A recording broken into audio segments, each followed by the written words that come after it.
오늘 함께 나누실 하나님 말씀 마가복음 6장 1절에서 13절까지 말씀인데 저와 여러분이 한 절씩 교대로 읽으시겠습니다. 예수께서 거기를 떠나사 고향으로 가시니 제자들도 따르니라. 안식일이 되어 회당에서 가르치시니 많은 사람이 듣고 놀라 이르되 이 사람이 어디서 이런 것을 얻었느냐? 이 사람이 받은 지혜와 그 손으로 이루어지는 이런 권능이 어찌 됨이냐? 이 사람이 마리아의 아들 목수가 아니냐? 야고보와 요셉과 유다와 시몬의 형제가 아니냐? 그 누이들이 우리와 함께 여기 있지 아니하냐 하고 예수를 배척한지라. 예수께서 그들에게 이르시되 선지자가 자기 고향과 자기 친척과 자기 집 외에서는 존경을 받지 못함이 없느니라 하시며 거기서는 아무 권능도 행하실 수 없어 다만 소수의 병자에게 안수하여 고치실 뿐이었고 그들의 믿지 않음을 이상히 여기셨더라. 이에 모든 촌에 두루 다니시며 가르치시더라. 12 제자를 부르사 둘씩 보내시며 더러운 귀신을 제어하는 권능을 주시고 명하시되 여행을 위하여 지팡이 외에는 양식이나 배낭이나 전대의 돈이나 아무것도 가지지 말며 신만 신고 두벌 옷도 입지 말라 하시고 또 이르시되 어디서든지 누구의 집에 들어가거든 그곳을 떠나기까지 거기 유하라. 어느 곳에서든지 너희를 영접하지 아니하고 너희 말을 듣지도 아니하거든 거기서 나갈 때에 발 아래 먼지를 떨어버려 그들에게 증거를 삼으라 하시니 제자들이 나가서 회개하라 전파하고 함께 있습니다. 많은 귀신을 쫓아내며 많은 병자에게 기름을 발라 고치더라. 아멘. 오늘 우리에게 주신 하나님의 말씀입니다. 마하트마 간디가 이런 말을 했습니다. 당신네 크리스찬들은 모든 문명들을 산산조각내고 세상을 발칵 뒤집을 정도로 충분한 다이너마이트가 들어있는 또 전쟁으로 찢긴 이 땅에 평화를 가져다줄 문서를 쫓는 사람들입니다. 그러나 당신들은 그 문서를 마치 한낱 한 권의 좋은 문학작품 정도로만 여기고 있습니다. 이런 말을 했어요. 성경을 읽기는 읽는데 그리고 성경이 역사적으로 최고의 베스트셀러라고 하는데 그래서 집집마다 성경 한두 권씩은 있는데 그렇게 많이 팔리고 그렇게 많이 가지고 있는데 단지 성경을 그냥 문학작품으로 여긴다라는 거예요. 그 성경을 믿지 않는다라는 거예요. 그래서 엄청난 파워가 있음에도 불구하고 엄청난 능력이 들어있음에도 불구하고 그것을 못 만들어낸다라고 말하는 것이죠.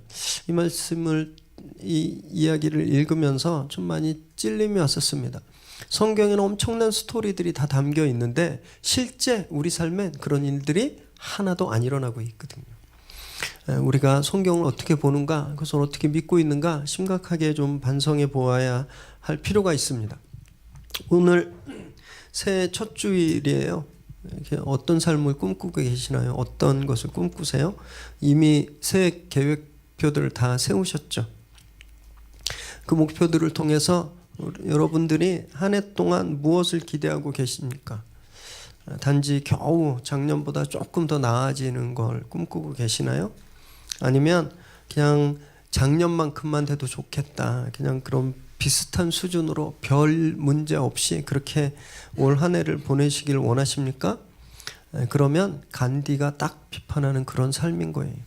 무한한 능력을 가지고 있지만 단지 그것을 그냥 전설 속에나 나오는 기록 속에나 나오는 이야기로 치부해버리는 그런 삶이 된다라는 거예요. 믿음을 한번 크게 가져보십시오.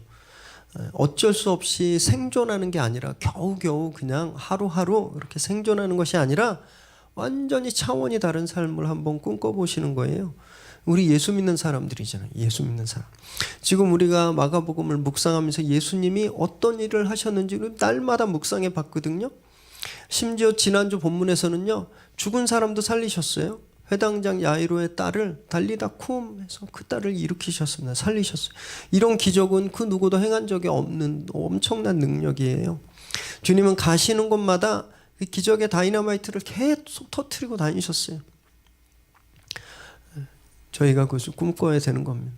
저희 삶에 우리가 예수 믿는 사람이고 우리 안에 예수님이 있기 때문에 우리 삶에도 예수님이 보이셨던 그런 엄청난 능력들이 올 한해 우리 삶에서 베풀어질 것이다. 이것을 믿고 사셔야 되는 거예요. 그런데 기적은 그냥 이루어지는 것이 아닙니다. 감나무 아래서 감 기다리다가 똑 떨어지면 받는, 그렇게 이루어지는 것이 아니에요. 오늘 본문을 통해서 기적이 언제 이루어지는지, 그 기적이 언제 베풀어지는지를 함께 나누게 될 텐데, 올 한 해 우리 성도님들의 가정과 일터에서 그런 강력한 기적의 폭풍들이 정말 가득 차게 되기를 바랍니다. 우리 1절 말씀 함께 읽습니다. 시작.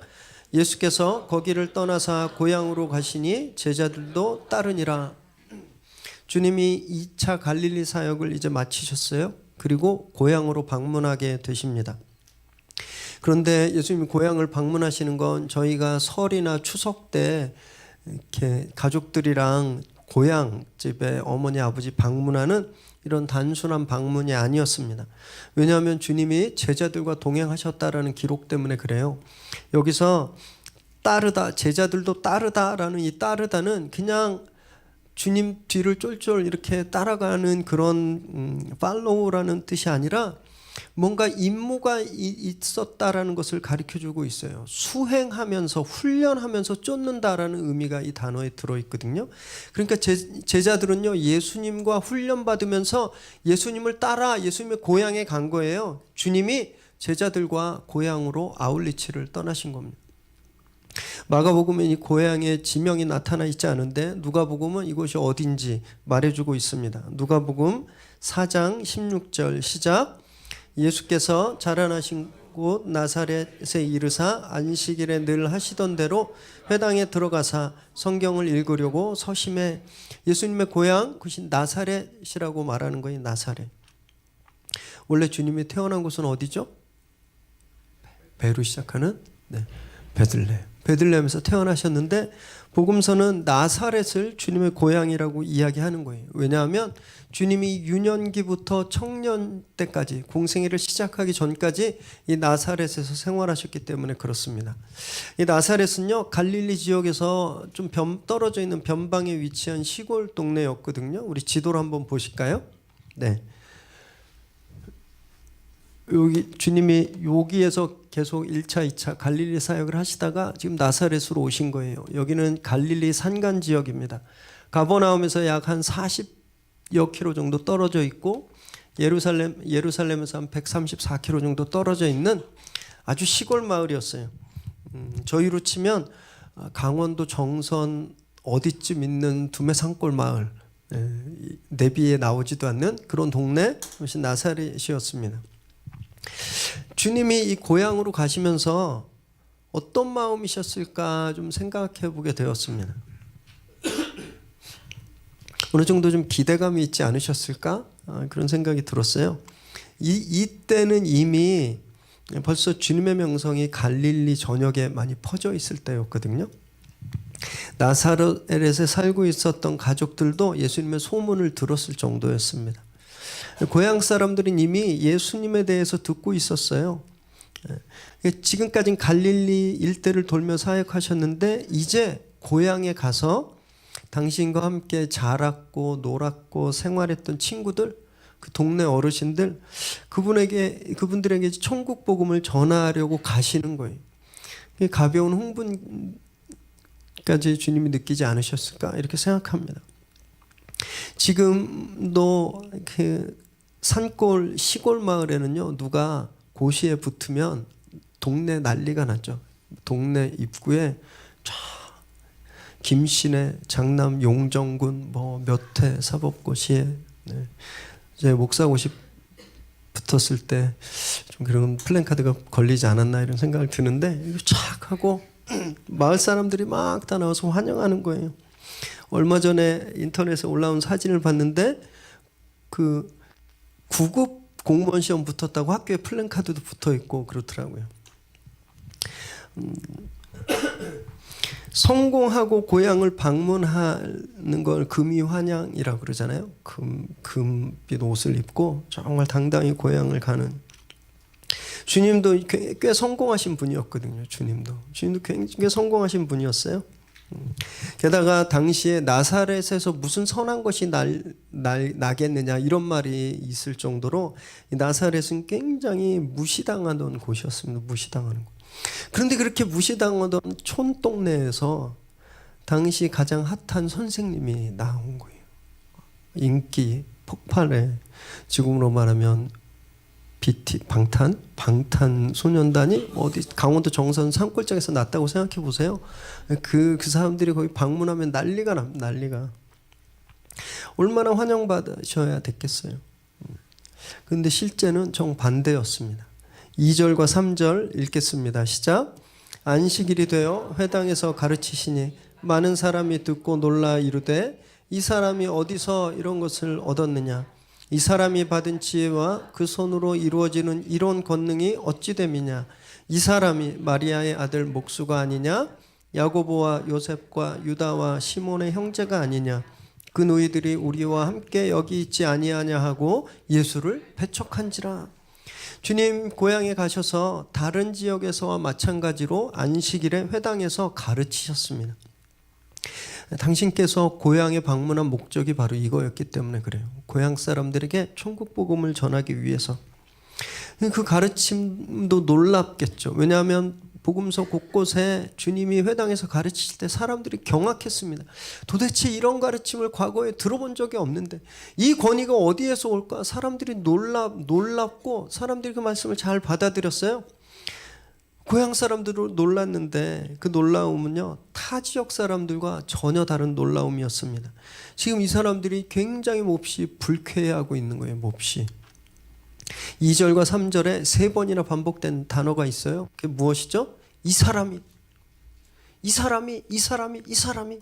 사람들이 굉장히 불쾌해진 거예요. 아니, 어렸을 때 나랑 같이 자랐는데 내가 기억에 어렸을 때 천재도 아니었는데 천자문을 3살에 뛰고 이런 것도 아니었는데 그냥 평범한 사람이었는데 아니 이 사람이 어쩌다 이렇게 됐을까? 갑자기 자기가 무슨 대단한 사람이라도 된 것처럼 회당에서 가르치고 제자들까지 데리고 오고 이것을 인정할 수가 없었던 거예요. 이들 마음속에 불편함이 있었습니다. 그래서 모욕까지 하는데 3절에 보니까 예수님을 누구의 아들이라고 말하고 있죠? 마리아의 아들. 유대 사회는 철저한 북의 중심 사회였거든요. 가부장적 사회.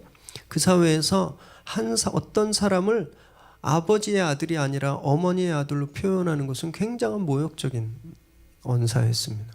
지금 그렇게까지 예수님을 모욕하고 있는 거예요. 근데 이런 모습들은요, 이미 예수님의 가족에게서도 나타났었거든요. 혹시 기억하세요? 주님과 서기관들이 바알세불 논쟁할 때 집 밖에 가족들이 왔었죠. 예수님을 잡으려고. 그들이 왜 예수님을 붙잡으러 왔었죠? 마가복음 3장 21절 읽겠습니다. 시작.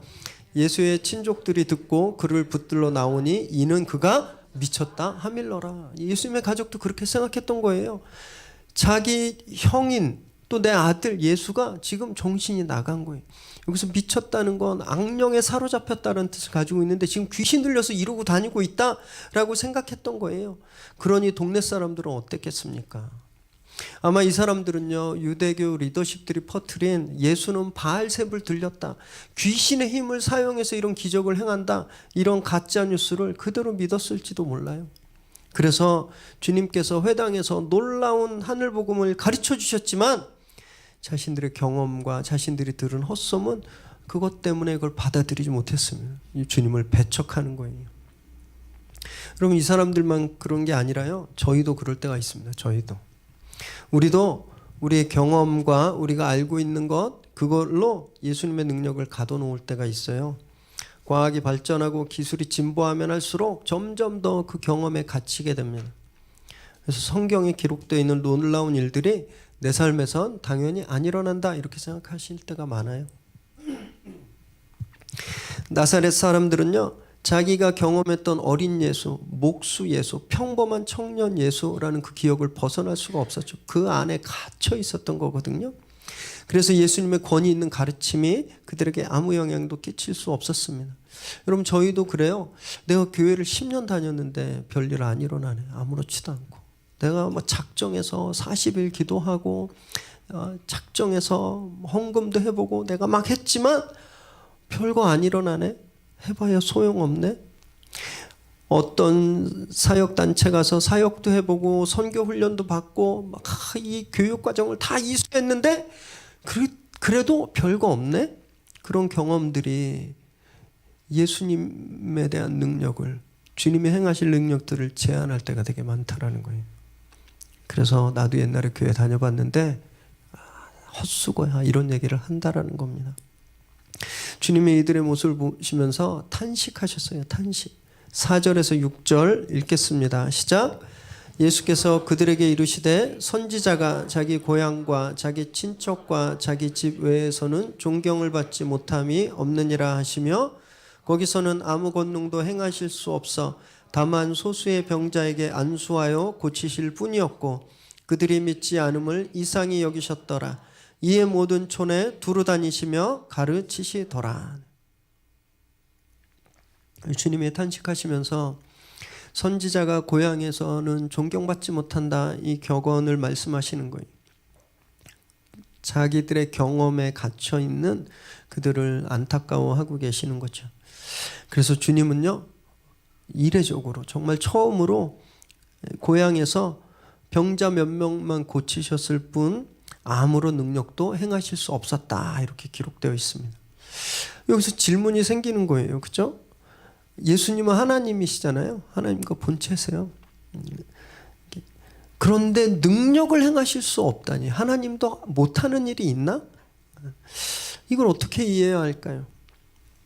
일종의 무슨 결계 같은 게 있어서 아는 사람들한테는 안 통하고 모르는 사람한테만 통하는 그런 능력을 가지고 계셨나요?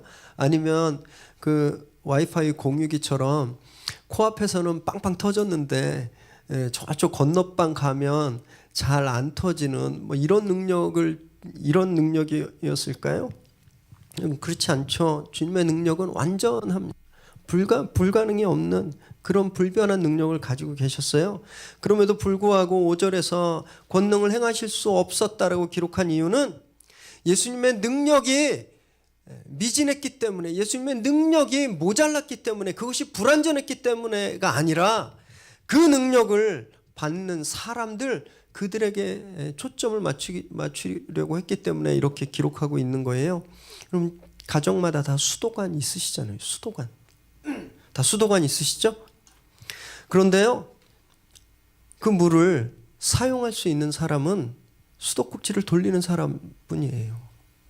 집집마다 수도관이 다 연결돼 있고 아주 신선한 물이 높은 수압으로 다 통해 있어도 수도꼭지를 틀지 않으면 그 물을 받을 수가 없는 거예요. 기적을 체험하는 것도 꼭 이것과 같습니다. 하늘의 능력을 믿음으로 받아내는 사람만 기적을 체험할 수 있는 거예요. 지금까지 마가복음 저희가 6장을 지금 묵상 중인데 1장부터 5장까지 보면 꼭 그런 사람들만 기적을 경험했습니다. 1장의 나병 환자, 2장의 중풍병자, 5장의 혈루병 걸렸던 여인, 그리고 회당장 야이로, 이 사람들처럼 믿음으로 그 기적의 수도관을 튼 사람들만 기적을 경험할 수 있었어요. 그 주변에 수많은 사람들이 있었지만 성경은 단 한 곳도 그 사람들도 은혜를 입었다, 그 사람들도 기적을 받았다, 이렇게 기록하고 있지 않은 거예요. 아시겠죠? 예수님의 능력이 모자란 것이 아니라 우리가 믿음으로 그것을 받는가, 그 문을 여는가 열지 못하는가, 그것에 달려있다라는 거예요. 고정관념에 사로잡혀 있었던 동네 사람들이 믿음으로 그 능력을 받아들이지 않으니까, 믿음으로 수도꼭지를 틀지 않으니까 그곳엔 기적이 베풀어지지 않은 겁니다. 여러분, 그래서 틀을 깨야 되는 겁니다. 틀을. 우리가 가지고 있었던 고정관념들을 깨야 돼요. 그래야 우리가 파이프에서 쏟아져 나오는 그 기적을 맛볼 수 있는 겁니다. 믿음이 없으면 기적도 없는 거예요. 지금 그 기적을 방해하는 단단한 껍질들을 깨야 됩니다. 교회 열심히, 내가 작년 1년간 교회를 열심히 다녔는데 예배도 잘 드렸는데 작년에 아무 일도, 별 큰 일도 없고 내 하는 일도 잘 안 되고 그냥 그저 그랬다. 그래서 올해도 그냥 그저 그렇겠구나 이렇게 생각하시면 안 된다라는 거예요. 나는 원래 하는 일마다 잘 안 되는 사람이야. 뭘 했다 하면 실패하고 내가 손만 댔다 하면 망가지네. 그러니까 올해도 그렇게 하는 일마다 안 되겠구나 이렇게 생각하시면 안 된다라는 거예요. 여러분, 믿음은요 아직 보이지 않는 걸 보는 거거든요. 히브리서 11장 1절 읽습니다. 시작. 믿음은 바라는 것들의 실상이요 보이지 않는 것들의 증거니. 지금까지 보이지 않았다고 계속 안 보일 거라고 생각하는 건 믿음이 아니라는 거예요. 우리의 경험이, 지금까지 내 경험이 안 보인다고, 그런 일 없다고, 그런 일 안 된다고 우리에게 계속 이야기하지만 아직 보이지 않는 것을 보고 이것이 이루어진다, 이것이 나에게 응답된다 이렇게 믿는 것, 여러분 이렇게 믿을 때 기적을 만질 수 있게 된다는 겁니다. 새해에는요 그런 믿음을 회복하시길 바랍니다. 그래서 경험을 뛰어넘는 놀라운 기적을 체험하시기를 주님의 이름으로 축원합니다. 7절 읽겠습니다. 시작. 12 제자를 부르사 둘씩 보내시며 더러운 귀신을 제어하는 권능을 주시고. 참 씁쓸하셨을 거예요. 마음이 더 특별한 감정이 있으셨겠죠. 고향 사람들이니까. 주님과 어렸을 때를 같이 보낸 친구들을 생각하면서 그들에게 더 좋은 말씀을 주고 싶으셨던 그런 마음이 있으셨는데 배척당하셨으니 얼마나 마음이 씁쓸하셨겠어요. 그렇게 고향을 떠난 주님이 이제 3차 갈릴리 사역을 시작하십니다. 그런데 이 3차 갈릴리 사역을 시작하시면서 제자들에게 새로운 아주 특별한 훈련을 시키고 계세요. 이렇게 사범대나 교대 다니는 학생들은요 정식 교사가 되기 전에 꼭 뭐 하는 게 있죠? 교생 실습. 네. 지금 주님이 이 교생 실습을 제자들에게 시키고 계시는 거예요. 이 12사도들이 본격적으로 당신의 사명을 이어받아서 사역하시기 전에 이 교생 실습처럼 둘씩 짝을 지어서 이제 아울리치를 지금 보내시는 겁니다. 주님이 제자들을 부르실 때 뭐라고 말씀하셨죠? 내가 너희로 사람 낚는 어부가 되리라 이렇게 말씀하셨죠? 지금 그 훈련을 시키시는 거예요. 그 훈련을. 근데 왜 둘씩 짝을 짓게 했을까? 차라리 6명씩 짝 져가지고 직임을 다 나눠주면 너는 예배인도 하고 너는 전도하고 너는 워십하고 너는 뭐 하고 막 이렇게 더 짜임새 있게 다 조직해도 됐을 텐데 왜 둘씩 짝을 지으셨을까? 아마 주님은요 이 유대인의 관습을 따르셨던 것 같아요. 유대인들은요 증인을 세울 때 2명을 세웁니다. 2명. 어떤 것에 증인이 될 때 2명이 최소 단위인데 지금 주님이 이 제자들을 천국을 증거하는 증인으로 파송하고 있는 거거든요. 그래서 이들을 그 증인된 역할을 맡기시려고 둘씩 보내고 계시는 거예요. 여기서 보내시다라는 단어가 그냥 이제 가 이러고 보낸다라는 뜻이 아닙니다. 공식적으로 대표성을 주고 보낸다라는 뜻을 가지고 있어요. 그래서 이 보내다라는 단어에서 사도라는 말, 아파슬이라는 말이 나오게 되거든요. 뭔가 특별한 임무를 받아서 가는 거예요. 그래서 주님이 이들에게 그냥 보내신 것이 아니라 권능을 주셨습니다. 파워를 주셨어요.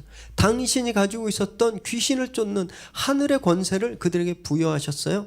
이제 이들은요 예수님을 공식적으로 대표하는 사람들이 되었습니다. 그래서 그 전권을 행사할 수 있는 권위를 지금 가지고 있는 거예요. 여러분, 주님은 우리를 보내실 때 우리를 혼자 보내지 않으십니다. 우리를 맨몸으로 보내지 않으세요. 하나님이 우리를 회사로 보내실 때, 학교로 보내실 때, 또 이 미래의 교회로 보내실 때는요 그냥 우리 혼자, 너네 혼자 가서 알아서 해 이렇게 보내지 않으셨어요. 권능을 함께 주셨다라는 거예요. 우리에게 그 일을 감당할 수 있는 권능을 주시고 우리로 하여금 예수 그리스도의 능력을 보여줄 수 있는, 그것을 따라 살 수 있는 그 힘을 우리에게 주셨다는 거예요. 그것이 바로 성령님입니다. 성령님. 오늘 예배 후에 여러분들이 가정으로 가실 때, 또 내일부터 일터로 가고 또 학교로 가실 때 성령이 함께 가시는 거예요. 성령이. 여러분들이 혼자 가는 것이 아니라는 거예요. 그 이 위대한 능력이 우리와 함께 있다라는 거예요. 여러분 그걸 믿는 것, 여러분 그것을 믿을 때 기적이 베풀어지는 겁니다. 그리고 그 능력을 믿기 위해서는요 우리 삶이 심플해져야 됩니다. 우리 삶이 단순해져야 돼요. 8절 9절 읽겠습니다. 시작. 명하시되 여행을 위하여 지팡이 외에는 양식이나 배낭이나 전대의 돈이나 아무것도 가지지 말며 신만 신고 두벌옷도 입지 말라 하시고, 제자들을 그렇게 선교 여행을 보내시면서 딱 3가지만 가져가게 하셨어요. 지팡이, 그리고 신발. 여기 말이 좋아서 신발이지 저희가 신고 다니는 신발 아니에요. 가죽끈으로 그냥 동여매는 샌들입니다. 그러니까 지팡이, 샌들, 그리고 옷 한 벌. 좀 의외예요. 왜냐하면 이 단기 선교나 아울리치를 경험해 보신 분들 계실 텐데요. 짐이 얼마나 많이, 그죠? 일단 피부를 보호해야 되기 때문에 선블록, 이렇게 보습제, 크림 이런 건 기본으로 챙기시잖아요.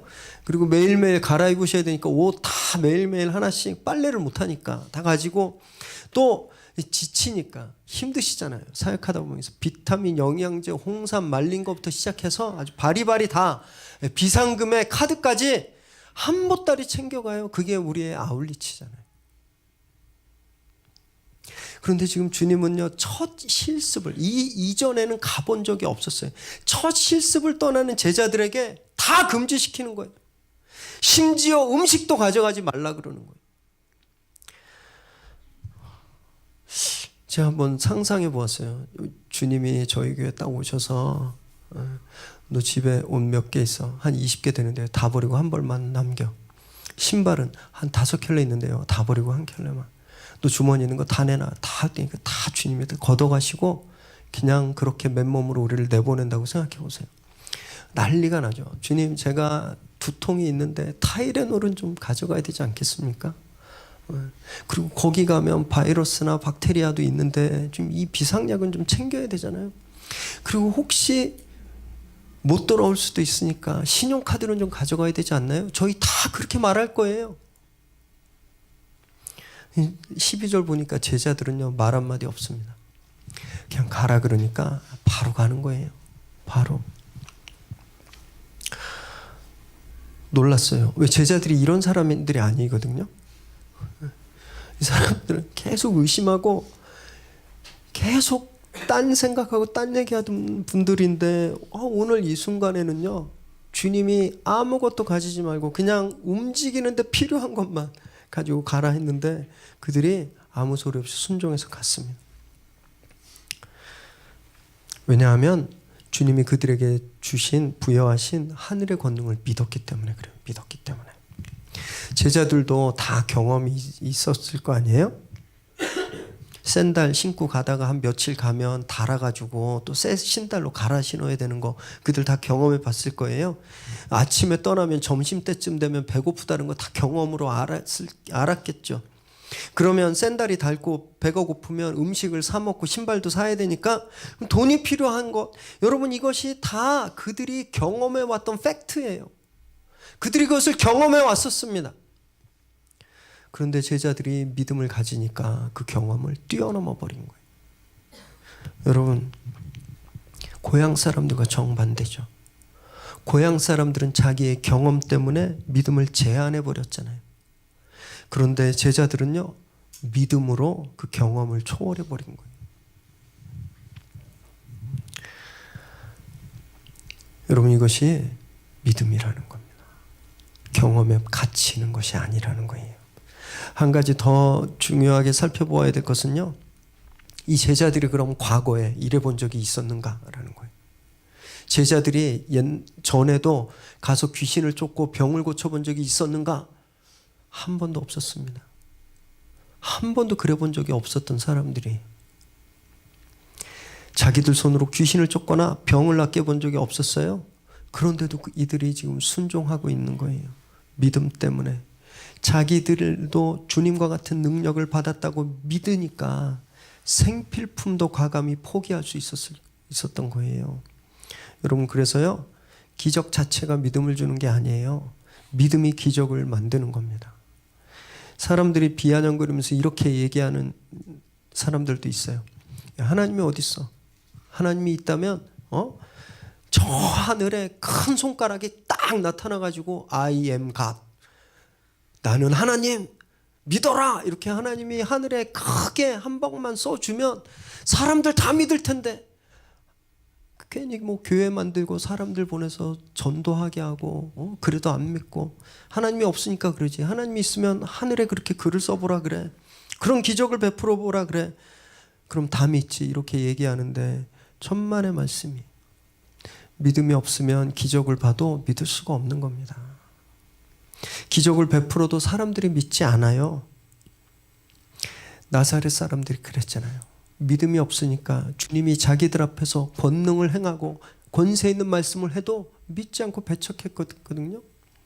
그럼 기적이 믿음을 주는 게 아니에요. 믿음이 있을 때 그 기적을 가져오는 겁니다. 여러분 우리도요 이 제자들처럼 보냄받은 사람들이거든요. 고린도후서 5장 20절 함께 읽겠습니다. 시작. 그러므로 우리가 그리스도를 대신하여 사신이 되어 하나님이 우리를 통하여 너희를 권면하신 것 같이 그리스도를 대신하여 간청하노니 너희는 하나님과 화목하라. 지금 고린도서 말씀은요 우리가 예수님의 전권을 위임받은 대사 앰베서더라는 거예요. 우리가 대사라는 거예요. 이곳에 보내졌다라는 거예요. 한 나라가 다른 나라에 대사를 보내면요 그 사람 그 나라를 대표합니다. 우리가 그렇게 예수님을 대표해서 이곳에 보내졌다라는 거예요. 그래서 주님이 제자들을 보낼 때 능력을 주셨듯이 주님이 우리에게 성령을 주셨어요. 그런데 우린 제자들이라고 너무 다르죠. 제자들은 지팡이, 신발, 옷만 있었는데 우리는요 가진 것이 너무너무 많아요. 집에 신발 몇 켤레 있어요? 셀 수 없을 정도로 많죠? 네. 옷은 얼마나 많나요? 여러분 냉장고에 음식이 얼마나 많이 쌓여 있어요. 청소하시다 보면 6개월 전에 사놓은 것도 구석에 막 있어가지고 버리실 때마다 아유 내가 참 낭비하지 말아야지 이렇게 생각하지만 또 6개월 후에 보면 또 거기에 또 있어요. 네. 여러분 우리가 그렇게 많이 갖고 있어서 우리는요 우리가 가진 것을 더 신뢰하고 있다라는 거예요. 그래서 주님이 가라고 할 때 더 가지려고 해요. 주님, 저는 이게 아직 없어요. 이거 있으면 할게요. 주님, 저는요, 이게 더 필요한데, 이거 생기면 할게요. 라고 주님께 말할 때가 많다는 거예요. 광고 시간에 제가 요 사역 신청서 말씀드렸죠. 우리 성도님들은 뭐 다들 그런 생각 안 하실 텐데 딴 교회 가서 이런 거 한번 받아보면 아유 나는 집이 멀어서 나중에 교회 가까운 데로 이사 오면 해야지. 아 나는 애들이 많아서 애들 챙기기도 바빠서 이런 사역 지금 못해. 나중에 애들 크면 해야지. 아 난 지금 비즈니스 바로 시작해서 시간이 없고 너무너무 틈이 없어서 못하는데 나중에 좀 사업이 안정화되고 좀 이렇게 장사도 잘 되면 그때 해야지. 무슨 뜻이 어떤 생각에서 이런 것들이 나오냐면요. 그것들이 많아지면 지팡이가 2개 있으면 내가 이 사역을 잘하겠지. 음식이 내 가방 안에 내 런치백 안에 많이 들어있으면 내가 이 전도 사역을 잘하겠지. 내 전낭에 돈이 두둑히 있으면 내가 이 사명을 잘하겠지. 신발이 여벌로 한 3-4개 있으면 내가 이 아울리치 잘하겠지라고 생각하는 것과 똑같다라는 거예요. 우리에게 주신 능력, 우리에게 주신 성령의 능력을 믿는 게 아니라요. 내 형편과 내 조건과 내가 가지고 있는 것을 믿는다라는 거예요. 그래서 하나님이 우리에게 귀신을 쫓는 파워를 주시고 이 세상을 이기는 능력을 주셨는데 우리가 그걸 발휘할 기회가 없는 거예요. 여러분 심플하게 순종하셔야 되는 거예요. 그래야 능력이 나타납니다. 제가 되게 좋아하는 사람이 2이 있었는데 한 분은 돌아가셨어요. 스티브 잡스 이분 돌아가셨고 다른 한 사람이 앨런 머스크라는 사람입니다. 이 사람 테슬라 모터스의 창업자거든요. 전 세계 IT의 획을 그은 사람 중에 한 명이에요. 페이팔이라고 하는 미국에 이렇게 페이팔 아시죠? 이렇게 송금해주고 이렇게 돈 찾고 하는 이 페이팔을 창업한 4명을 실리콘밸리에서는 페이팔 마피아라고 부릅니다. 왜냐하면 이 사람들이 그만큼 지대한 영향을 미쳤어요. 그 중에 한 명이 앨런 머스크입니다. 이 사람 대학생 때 컴퓨터 프로그래밍과 이렇게 아르바이트로 이미 돈이 좀 넉넉했었던 사람이에요. 하루 이 사람이 이렇게 자기 인생에 대해서 곰곰이 고민하다가 내 꿈이 뭘까? 내 꿈이 그냥 단지 이렇게 돈 벌어서 좀 이렇게 잘 사는 거. 이거 말고 좀 더 고차원적인 꿈이 있을 텐데 무엇이 좋을까 고민하다가 이 사람이 자기의 꿈을 이렇게 황당하게 딱 결정했어요. 인류 발전을 위해 기여한다. 인류 발전을 위해 살겠다. 이렇게 꿈을 정했습니다. 그러면서 이제 그걸 실천하는 고민을 한 거예요. 내가 인류 발전을 위해서 고민하기 위해선 어떻게 해야 될까? 그러다가 무엇을 결정했냐면 내가 미니멈 내가 진짜 죽지 않을 정도로 살 수 있는 그 한계가 뭔지 한번 알아보자. 왜냐하면 그것만 있으면 살 수 있으니까.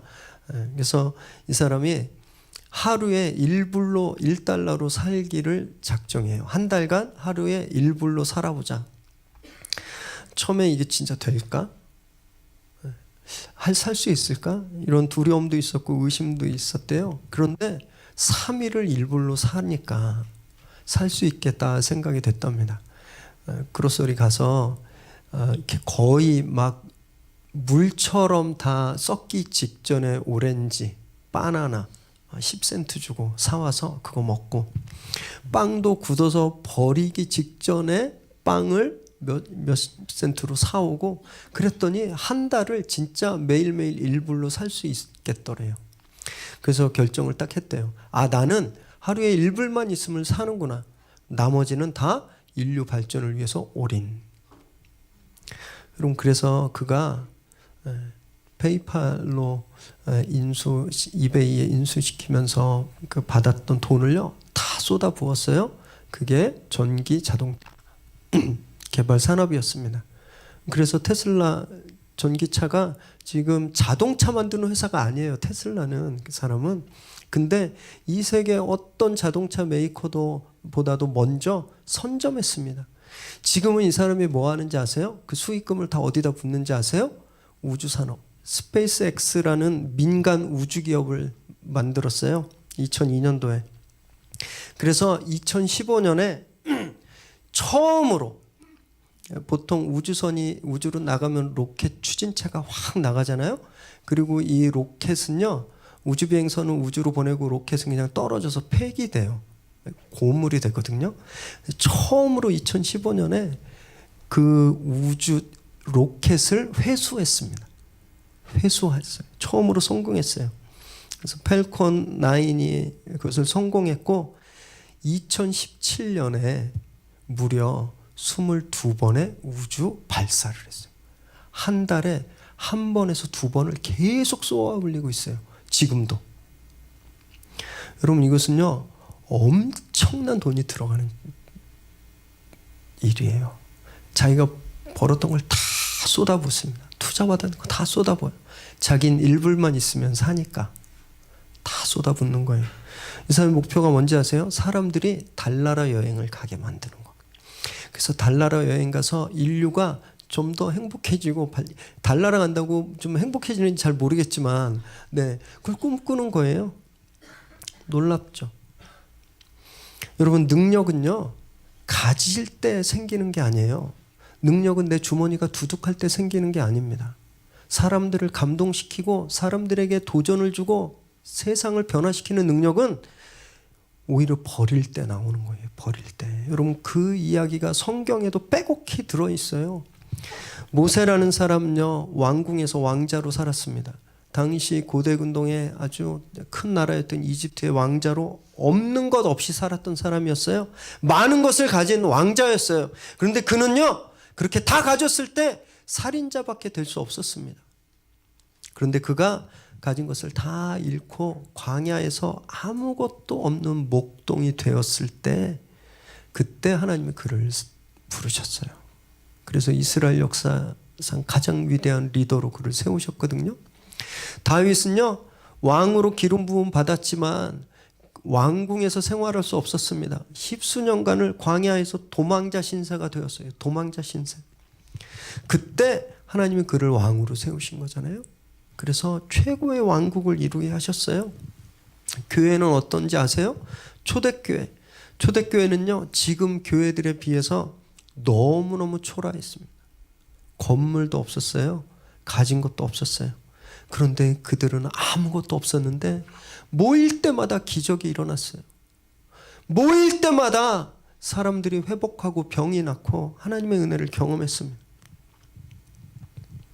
세계를 바꾸는 파워가 그 교회에 있었던 거예요. 여러분, 심플할수록, 단순할수록, 비울수록 더 강력한 파워가 생기는 겁니다. 어쩌면 저희 삶에 능력이 없는 이유, 우리 똑같은 성경을 읽고 똑같은 성경을 묵상하고 똑같은 하나님께 예배드리고 똑같은 예수님을 믿고 있는데 우리 삶에 이 능력이 없는 이유는요, 어쩌면 우리가 너무 많이 가지고 있기 때문에 그럴지도 몰라요. 하나님께 집중할 수 없도록 우리가 너무 많은 걸 가지고 있어서 이것들이 우리의 주의력을 계속 뺏어가는 거예요. 여러분, 그래서 우리 한번 결단해 보면 너무 좋을 것 같아요. 지금 내가 가지고 있는 것, 내가 의지하고 있는 것, 이것들 한번 내려놓아 보세요. 두려울 거예요. 굉장히 공포스러울 겁니다. 이거 놓으면 너 망한다. 응? 옆집 애처럼 안 키우면 네 애 나중에 실패할 거야. 왕따 당할지도 몰라. 너 사업 그렇게 하다가는 진짜 쫄딱 망해. 여러분, 세상의 경험이 우리에게 늘 그렇게 말하고 있거든요. 세상의 경험이 진짜 그렇게 되는 줄 아세요? 절대 그렇게 되지 않습니다. 우리가 심플해져서 오직 하늘의 능력을 신뢰하게 되면 그때 진짜 파워가 터져나오기 때문에 그래요. 지팡이 하나, 신발 하나, 옷 한 벌 가지고 떠났던 제자들이 어떤 일을 경험했는지 아세요? 12절 13절 읽겠습니다. 시작. 제자들이 나가서 회개하라 전파하고 많은 귀신을 쫓아내며 많은 병자에게 기름을 발라 고치더니 한 번도 귀신을 쫓아본 적이 없는 사람들이었어요. 뽀드락지 한 번 낳게 해본 적 없는 제자들이었거든요. 근데 그들이 가진 것을 다 내려놓고 가장 심플한 모습으로 나갔더니 귀신이 쫓겨가고 병이 났다라는 거예요. 평범한 사람이었어요. 오히려 평균 이하의 교육 수준과 생활 수준의 사람들이었는데 그들이 아무것도 없이 오직 그 능력 하나만 가지고 나가서 복음을 전했더니 자기 선생님이 증거하셨던 그 능력이 베풀어지게 된 거예요. 사랑하는 여러분, 저는요 올해 우리 여러분들의 삶이 바로 이런 삶이 되기를 정말 원합니다. 형편은 똑같을 거예요. 월세 살고 전세 계약 끝날까 봐 불안하고 남들 타는 흔한 차도 없고 평균 이하의 소득 수준. 그렇지만 우리가 그 삶 가운데서 주님이 우리에게 주신 그 능력, 성령의 능력을 믿고 우리가 지금 의지하고 있는 것들, 우리의 주의력을 빼앗아가고 있는 것들을 다 끊고 진짜 심플하게 그 말씀에 무릎 꿇고 순종할 때 여러분, 그때 이전에 한 번도 경험해보지 못했던 그런 놀라운 일을 경험하시게 될 겁니다. 성령의 능력이 두나미스라는 뜻이거든요. 그 두나미스에서 다이너마이트란 말이 나왔어요. 여러분, 우리는요 다이너마이트를 품고 사는 사람들이에요. 그냥 가는 데마다 막 빵빵 터져야 되는 사람들입니다. 그런데 우린 가는 데마다 얻어 터지고 있잖아요. 믿음을 회복하시기 바랍니다. 우리는 터트리는 사람이지 터지는 사람들이 아니에요. 그 어떤 환경도 어떤 조건도 우리 안에 계신 성령의 능력을 제한할 수 있는 건 없습니다. 여러분, 그걸 믿으시기 바랍니다. 그래서 그 믿음으로 2019년을 승리하시기를 바랍니다. 우리의 한계와 상식과 경험을 내려놓고 오직 말씀, 그 말씀을 믿을 때 주님께서 우리에게 주신 그 하늘의 능력이 우리 성도님들의 가정과 일터와 여러분 계신 곳에 기적을 만들어내시길, 그 강렬한 기적들로 가득 차시기를 주님의 이름으로 축원합니다. 기도하겠습니다.